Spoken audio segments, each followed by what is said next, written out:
White House Chief Strategist Steve Bannon joined Donald Trump's presidential campaign in August 2016.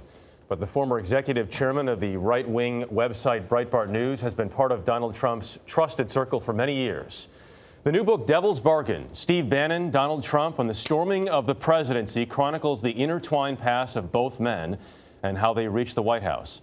Author Joshua Green writes, any study of Trump's rise to the presidency is therefore unavoidably a study of Bannon, too.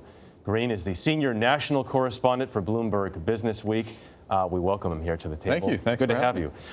You've known Bannon since 2011.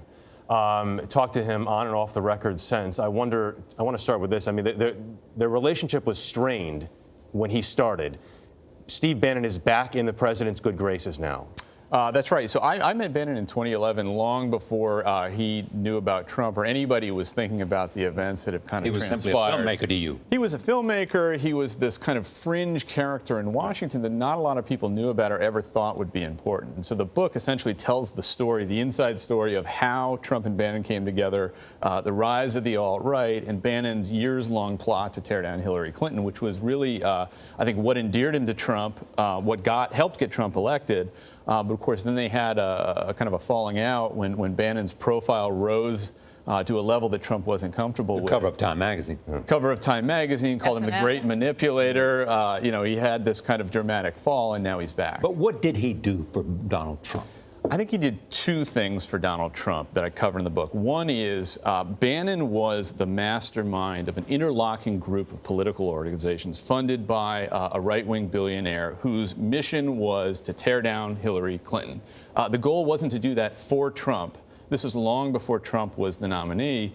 But it was clear that Clinton was probably going to be the Democratic candidate, and Trump wound up being the beneficiary of Bannon's efforts. The other thing he did is when he took over Trump's campaign in August, Trump was really floundering in the polls. Bannon managed to get Trump focused away from Megyn Kelly, away from the Khan family, and use all that anti-Hillary knowledge to keep him focused on the opposition. But he'd already begun to talk about issues that Bannon liked in terms of immigration and a kind of populism, too. He had. I mean, if you look at Trump, and I do a chapter on Trump's political history before Bannon, he has always had these populist impulses. Back in the 80s, you could hear him talking about trade deals, and instead of maligning China, he was maligning Japan. So there was a lot of overlap, political overlap, between Trump and Bannon to begin with. But I think Bannon really brought the idea of illegal immigration and understood its power as a political issue, and Trump really became the vessel for those ideas, and it's what carried him to the White House. But Bannon also called him the imperfect vessel, right? Yes. So they're not together on everything. They're not together on everything. I think Bannon, like most of us, certainly myself, did not understand from the get-go what a powerful politician Donald Trump was going to be.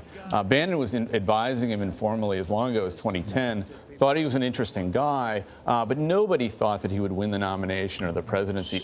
Only when he knocked out the rest of the Republican field, I think, would Bannon wake up. Makes him that powerful a politician, apart from Bannon and anybody else? I think that he has this great personal force as a candidate. I mean, we saw in the Republican primaries, Donald Trump doesn't think a lot about policy, but he's able to kind of dominate his opponents in a way that most politicians aren't. And he used a lot of Bannon's ideas to do that and to knock out what everybody thought was the strongest Republican presidential field in a generation. I remember watching on Inauguration Day. It was a rainy day, if you recall, and once everybody already left, including the president, and everyone went back into the Capitol, two people stayed at the podium. Steve Bannon and Kellyanne Conway sort of looking out of the terrace and saying, look at what we've accomplished. In Bannon's mind, could Donald Trump have won the presidency without his aid? I think if you tortured Bannon, he wouldn't answer that question. But my answer to that question is no, I don't think Trump could have, for two reasons. One, that Bannon's efforts, especially the book Clinton Cash, which we all remember from the outset of the campaign, which Bannon helped mastermind, really tarnished his opponent in a way that she never fully recovered from.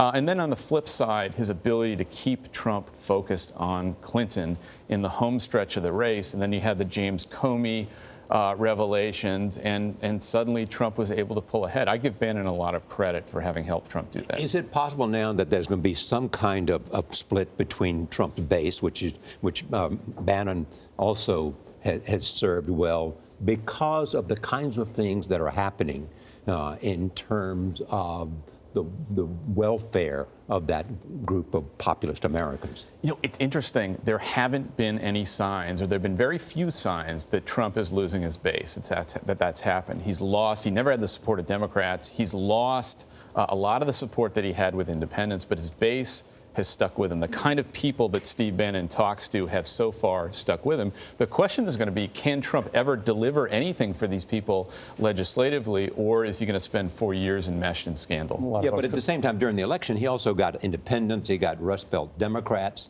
I mean, it was a broader audience than just his base.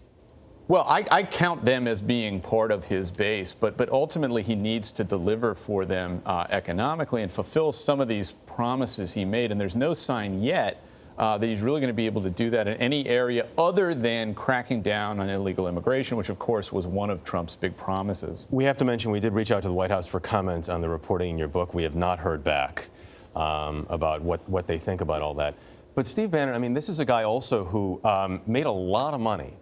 And has now made a lot of political hay railing against the elites and the folks who have a lot of money. I mean, I suppose not dissimilar to Donald Trump in that way.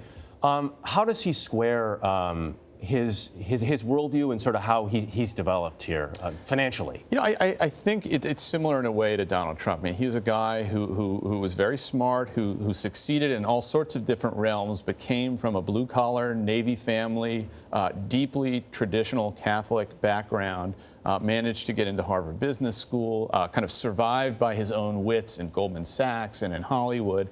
I think that really gave him a connection to Trump, who saw him as a deal maker, as someone who spoke his language, as somebody who was comfortable with moguls, and as somebody who had ideas that Trump recognized, I think even just at an intuitive level, could advance Trump's political career. It's interesting that you play down any tension between him and Jared Kushner as well. Fascinating book. I know you've wanted to interview him since you first met him. Thank you so much Thank for you. joining us. Thanks, Joshua.